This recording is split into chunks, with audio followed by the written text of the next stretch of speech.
Hello বন্ধুরা, তোমার সকলকে স্বাগত জানাই এই চ্যানেলের আরও একটি ভিডিওতে। তো এই ভিডিওতে দেখো আমি তোমাদেরকে দেখাবো মহাদেবের যে জটা লাগানো থাকে সেই জটা কিভাবে তোমরা লাগাবে। তো সবার প্রথমে তোমরা ভালোভাবে যে আমরা কাজে ব্যবহার করি আঠাটা, সেই আঠাটা কিন্তু মহাদেবের কপালে বা সাইডে এবং ভালোভাবে মাথার সামনটায় কিন্তু তোমরা ভালোভাবে আঠাটা দেবে কপালের সাইড থেকে, তাতে কিন্তু চুল লাগাতে সুবিধা হবে। তো এখানে দেখো আমাদের যে জটাগুলো রেডি করা ছিল সেগুলো কিন্তু আমি সবার প্রথমে যে মাঝখানের মেন জটাটা সেই জটাটা কিন্তু লাগিয়ে দেওয়ার পর থেকে আমি সাইড দিয়ে জটা লাগানো শুরু করেছি।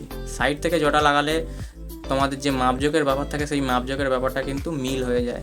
তো আমি সাইড দিয়ে দুটো জটা লাগিয়ে নিয়েছি এবং ওই সাইড থেকে দুটো জটা লাগিয়ে নিচ্ছি। যার যেরকম ফিগারের ঠাকুর হবে সেরকম পর্যায়ে কিন্তু চুল যাবে। তো এখানে আমার 10 নম্বর ফিগারের ঠাকুর, তো সেই অনুযায়ী আমাদের অল্পই চুল যাচ্ছে। তো সাইড দিয়ে দুটো এবং ও সাইড দিয়ে দুটো চুল কিন্তু আমি সেট করে নিয়েছি এবং মাঝখানে এই চুলটা সেট করলে মোটামুটি বাবার যে মাথার চুল লাগানো কিন্তু কমপ্লিট হয়ে গেল। এরপরে সাইডের চুলগুলো কিন্তু তোমরা যেমন খুশি লাগাতে পারো। মেন এই জিনিসটি সবচেয়ে দেখার বা শেখার বিষয়, সেটুকুই তোমাদেরকে দেখালাম। ভিডিওটি ভালো লাগলে ভিডিওটি লাইক করে দেবেন।